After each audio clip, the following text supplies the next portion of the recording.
अध्ययन के सह लेखक क्रिस्टोफर मूर लिखते हैं, हवा का तापमान तेजी से 2000 डिग्री सेल्सियस से ऊपर चला गया। अलर वेस्ट और जेनिफर राइस के अनुसार वस्त्र और लकड़ी तुरंत आग की लपटों में घिर गए। तलवारें, भाले, मिट्टी की ईंटें और मिट्टी के बर्तन पिघलने लगे। तुरंत ही पूरे शहर में आग लग गई थी। एक नए अध्ययन से पता चलता है कि जॉर्डन घाटी में स्थापित कांस्य युग के शहर टॉल एल हम्माम के विनाश एक विस्फोट धूमकेतु या उल्का पिंड की वजह से हुआ था, जिसने सदोम और अमोरा की बाइबल कहानी को प्रेरित किया हो। कुख्यात पापी नगर, गंधक और आग से सदोम और अमोरा की तबाही उत्पत्ति की पुस्तक 19 में दर्ज है। जब तक लूत सोअर पहुंचा, तब तक सूर्य भूमि पर उगाया था।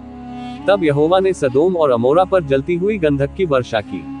तब यहोवा ने अपनी ओर से सदोम और अमोरा पर आकाश से गंधक और आग बरसाई और उन नगरों को और संपूर्ण तराई को और नगरों के सब निवासियों, भूमि की सारी उपज समेत नाश कर दिया। नमस्कार दोस्तों, मैं हेब्रोन पीटर्स हूँ। मेरे YouTube चैनल क्रिश्चियन क्रॉनिकलर में आपका स्वागत है। मैं मसीही धर्म से संबंधित इन्फॉर्मेटिव वीडियो बनाता हूँ, ऐसे इतिहास या शोध पर जिस पर शायद ही कभी चर्चा की जाती है। अगर आपको मेरे वीडियो दिलचस्प लगते हैं तो कृपया लाइक, सब्सक्राइब, शेयर और कमेंट करना न भूलें। आइए अपना जानकारीपूर्ण वीडियो शुरू करते हैं। किस प्रकार एक ब्रह्मांडीय प्रभाव ने सदोम और अमोरा को नष्ट कर दिया।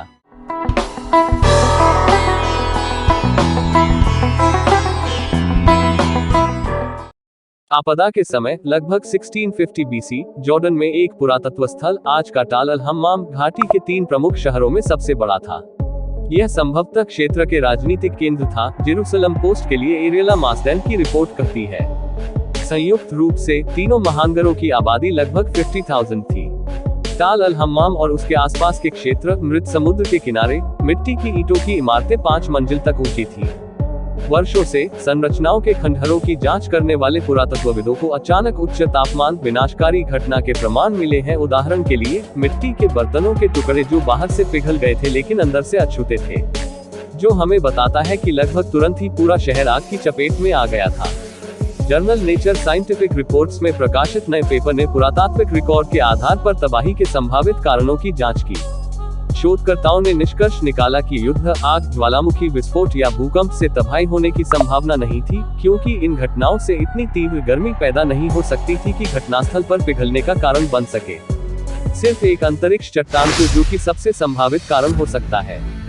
क्योंकि विशेषज्ञ साइट पर उल्का गड्ढा खोजने में विफल रहे, उन्होंने एक उल्का या धूमकेतु के उच्च गति से वातावरण के माध्यम से यात्रा करने पर बने एक हवाई विस्फोट को नुकसान के लिए जिम्मेदार ठहराया।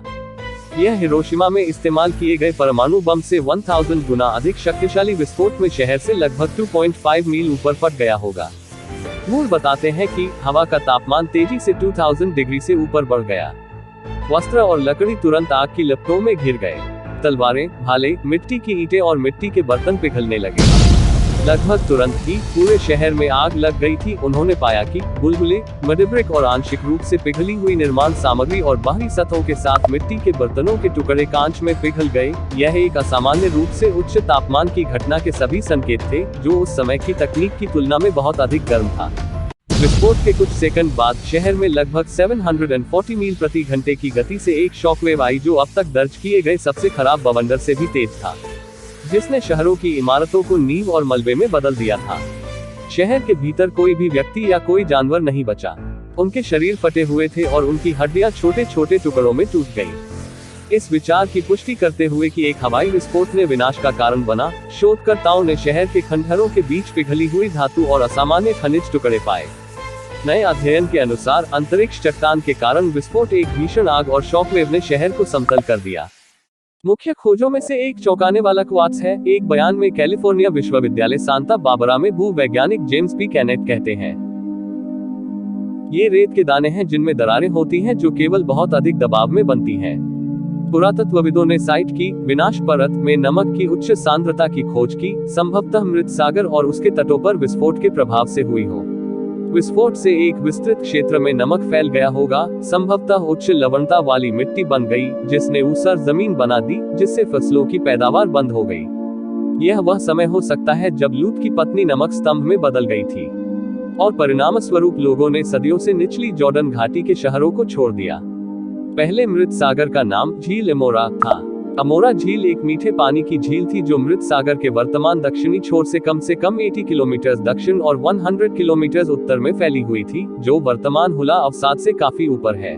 जैसे जैसे गंधक और गंधक के कारण जलवायु अधिक शुष्क होती गई, अमोरा झील सिकुड़ती गई और नमकीन होती गई और मृत सागर बन गई। स्थलों से उत्खनित सल्फर और गंधक प्रकृति में इतने शुद्ध हैं कि युद्ध, आग, ज्वालामुखी विस्फोट या भूकंप में नहीं पाया जा सकता है। एकमात्र संभावना बची थी कि एक बड़ा सल्फर उल्कापिंड पृथ्वी के वायुमंडल में प्रवेश कर गया और विनाश हो गया। मूर लिखते हैं कि लोगों ने पीढ़ी दर पीढ़ी से मौखिक इतिहास के रूप से इस आपदा को बताया होगा, जो सदोम और अमोरा की बाइबल की कहानी के लिए आधार प्रदान करता है, जो कि टाल एल हम्माम की तरह मृत सागर के पास माना जाता है। उत्पत्ति की पुस्तक में परमेश्वर ने सदोम और अमोरा पर गंधक की वर्षा की और यहोवा की ओर से स्वर्ग से आग बरसाई और देश का धुआं भट्टी के धुएं की नाई ऊपर उठ गया। लूका के सुसमाचार के अनुसार जिस दिन लूत ने सदोम को छोड़ा, उसने स्वर्ग से आग और गंधक की वर्षा की और उन सभी को नष्ट कर दिया। यह ब्रह्मांडीय घटना न केवल 100% शहरों और कस्बों का सफाया कर दिया, बल्कि एक बार रहे उपजाऊ खेतों से कृषि मिट्टी को भी छीन लिया। उत्पत्ति 13:10 के अनुसार तब लूत ने आंख उठाकर यरदन नदी के पास वाली सारी तराई को देखा कि वह सब सींची हुई है। जब तक यहोवा ने सदोम और अमोरा को नाश न किया था, तब तक सुअ के मार्ग तक वो तराई यहोवा की वाटिका और मिस्र देश के समान उपजाऊ थी।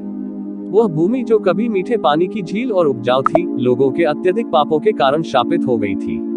यह आज की जनता के लिए एक चेतावनी है। याद रखें, केवल यीशु मसीह ही उत्तर है।